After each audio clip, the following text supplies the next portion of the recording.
So Caitlin Clark is trying to pull a typical move by another WNBA superstar. Not sure how many of them there are in the WNBA, but it's quite clear to me that she's trying to get equal pay for the WNBA as the NBA players do. We all know the story. We all know the reason why the WNBA can't generate the type of money that the NBA can.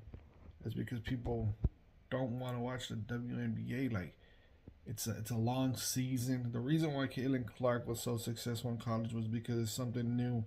It's something out of the ordinary, especially for college basketball, women's college basketball. But now that she's in the WNBA, things are gonna go back to normal. Ratings might pick up slightly, attendance might pick up slightly, but that's gonna only be for like the Indiana Fever. I'm gonna say, that's the team that drafted her. I just can't see long term longevity, long term success for the WNBA. It doesn't matter who's really playing for what team or whatnot. It just doesn't matter. The WNBA has had athletes like Lisa Leslie. Even if you go back to Brittany Griner, which some can really make the debate that that's really not a woman, but that's neither here or there. I just think that it's kind of foolish that Caitlin Clark decided to go the WNBA route and didn't accept the offer that Ice Cube was giving her. Ice Cube is running the Big Three. He offered her $5 million a year, $5 million per year to play in the Big Three, where the season isn't as lengthy.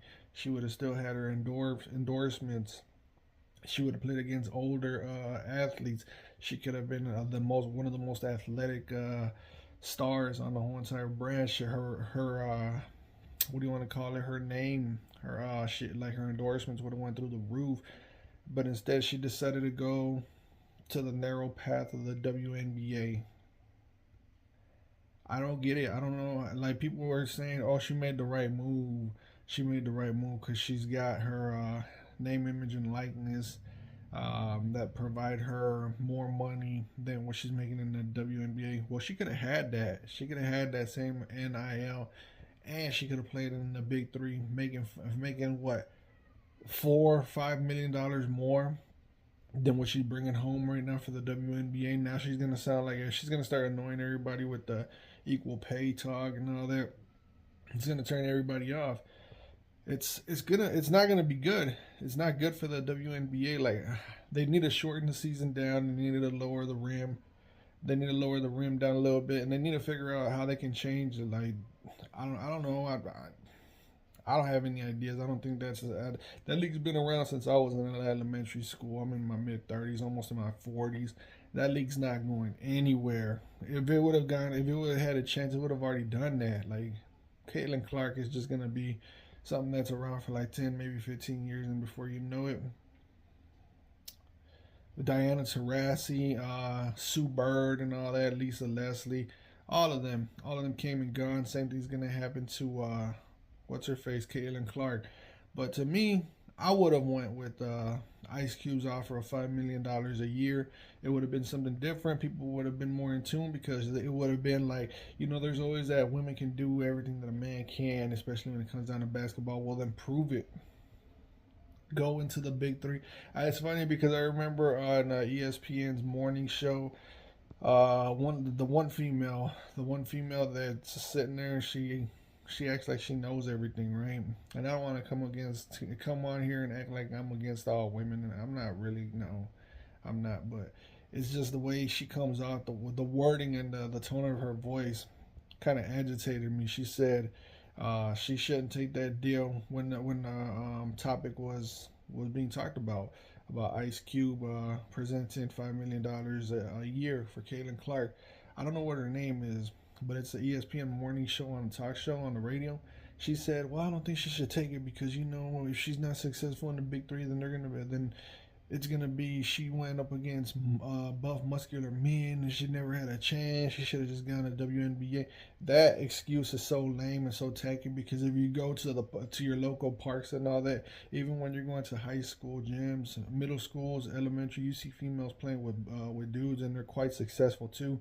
I don't want to hear about that crap. Not at all. And then Draymond Green too. Draymond Green said that the offer that Ice Cube offered Caitlin Clark was a no. That it was long term success, wasn't gonna be there, and all this and that.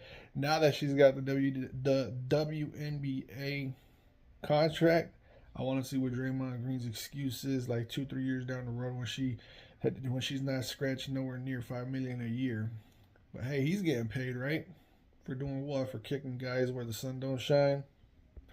Unbelievable, bro. Unbelievable the way the narrative works in the sports world, politics and all that.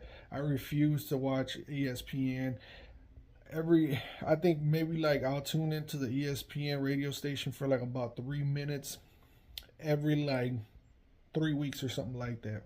Every 3 weeks or something like that.